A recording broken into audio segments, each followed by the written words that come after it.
UP के मेरठ में थानेदार के खिलाफ उसी के थाने में रिश्वत लेने का मुकदमा दर्ज कर लिया गया है। रिश्वत मांगने की शिकायत मिलने पर मेरठ के एसएसपी ने एसपी सिटी के निर्देशन में टीम बनाकर जहां एक तरफ सदर थाने के सिपाही को 50,000 की रिश्वत लेते हुए रंगे हाथ गिरफ्तार कर लिया, वहीं इंस्पेक्टर के भी भ्रष्टाचार में मिले जाने पर थाने के इंस्पेक्टर और सिपाही सहित 5 लोगों के खिलाफ भ्रष्टाचार अधिनियम के तहत मुकदमा दर्ज करते हुए सिपाही को गिरफ्तार कर लिया। और उधर हेड कांस्टेबल की गिरफ्तारी की सूचना मिलते ही इंस्पेक्टर सदर बाजार विजेंद्र राणा थाने से गायब हो गया। और वहीं बताया गया कि सबूत के आधार पर सदर बाजार के हेड कांस्टेबल और इंस्पेक्टर के खिलाफ भ्रष्टाचार का मुकदमा दर्ज किया गया और आरोप है कि दोनों ट्रक चोरी के एक मुकदमे की विवेचना में वसूली कर रहे थे। एसपी सिटी विनीत भटनागर ने बताया कि थाने के हेड कांस्टेबल और इंस्पेक्टर ट्रक चोरी के मामले में पूछताछ के लिए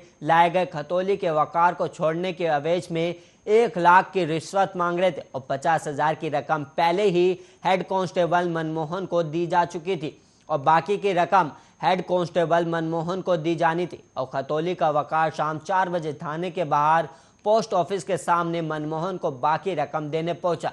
तभी एसपी सिटी की टीम ने मनमोहन को रकम के साथ रंगे हाथ पकड़ लिया और रिश्वतखोर मनमोहन को एसएसपी के सामने पेश किया गया, जिसमें उसने बताया कि इंस्पेक्टर विजेंद्र राणा के कहने पर वो रुपए लेने गया था। एक व्यक्ति के द्वारा कल एक तहरीर दी गई, एफिडेविट दिया गया, जिसमें गंभीर आरोप लगाए गए थे थाना सदर बाजार के प्रभारी निरीक्षक के बारे में और एक हेड कांस्टेबल के बारे में कि उन्होंने उनको अवैध रूप से हिरासत में रखा और बिना किसी कारण के उनके साथ मारपीट करके उनसे धनादोहन का प्रयास किया, कुछ धन प्राप्त किया, कुछ धन मांगा जा रहा। इसी गंभीरता को दृष्टिगत रखते हुए उच्च अधिकारियों के संज्ञान में ये प्रकरण लाया गया था और प्रकरण भ्रष्टाचार से जुड़ा होने के कारण जीरो टॉलरेंस की नीति पर काम करते हुए उसमें निष्पक्ष विवेचना के लिए प्रयोग कर सकता है। यूपी में आज पीएम और सीएम आवास योजना के 5,51,000 लाभार्थियों को उनके अपने आशियाने की चाबी मिली है। इनमें वो 26 लाभार्थी भी शामिल रहे जिनका आशियाना लखीमपुर खीरी की उस मॉडल टाउनशिप में बनाया गया है, जिसकी सराहना खुद सीएम योगी आदित्यनाथ ने की है। और ये है लखीमपुर खीरी लदनपुर करंट मॉडल गांव। और इस मौके पर इस टाउनशिप के प्रोजेक्ट की कल्पना को जमीन पर उतारने वाले अधिकारी अरविंद सिंह भी मौजूद रहे। जब ये प्रोजेक्ट जमीन पर उतारा गया तो अरविंद सिंह लखीमपुर खीरी में बतौर सीडीओ तैनात थे और वर्तमान में वो कानपुर विकास प्राधिकरण के उपाध्यक्ष है और उन्हें सीएम ने सभी के सामने प्रेजेंटेशन देने के लिए बुलाया था। और लखीमपुर में सीडीओ रहते अरविंद सिंह ने एक प्रोजेक्ट बनाया था और इसमें गांव के विकास की जो योजनाएं अलग अलग आती हैं उसको एक में असेंबल करके मॉडल टाउन तैयार किया था।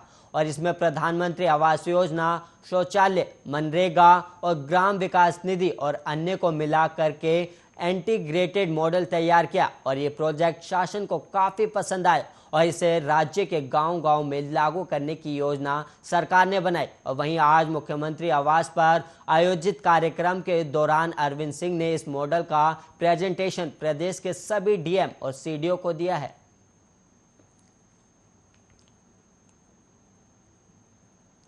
समाजवादी पार्टी के अध्यक्ष अखिलेश यादव ने सत्तारूढ़ भारतीय जनता पार्टी पर कॉरपोरेट के इशारे पर काम करने का आरोप लगाया है और उन्होंने कहा कि यह पार्टी देश की संपत्ति को निजी हाथों में सौंपने की साजिश में जुटी है। अखिलेश ने लोहिया सभागार में पार्टी कार्यकर्ताओं को संबोधित करते हुए कहा कि बीजेपी ने देश की अस्मिता के साथ खिलवाड़ किया है और कॉरपोरेट के इशारे पर काम कर रही है। बीजेपी सरकार संपत्ति को निजी हाथों में सौंपने की साजिश में जुटी हुई है और बीजेपी ने जनमत का अनादर किया है और भारत की सांस्कृतिक गरिमा को गिराने की साजिश में ही बीजेपी दिन रात जुटी हुई है। सपा मुखिया ने आगे कहा कि बीजेपी का स्वतंत्रता आंदोलन के मूल्यों से कोई संबंध नहीं है। अखिलेश ने यह भी कहा कि बीजेपी सत्ता में रहते हुए जनता के सवालों पर चुप्पी साध लेती है।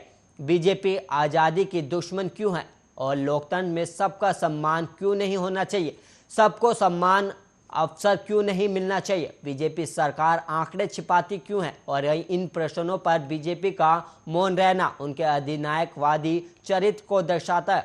और वहीं यूपी के पूर्व मुख्यमंत्री ने सरकार के सवाल किया कि आखिर वो जातीय जनगणना के आंकड़े क्यों नहीं जाहिर कर रही।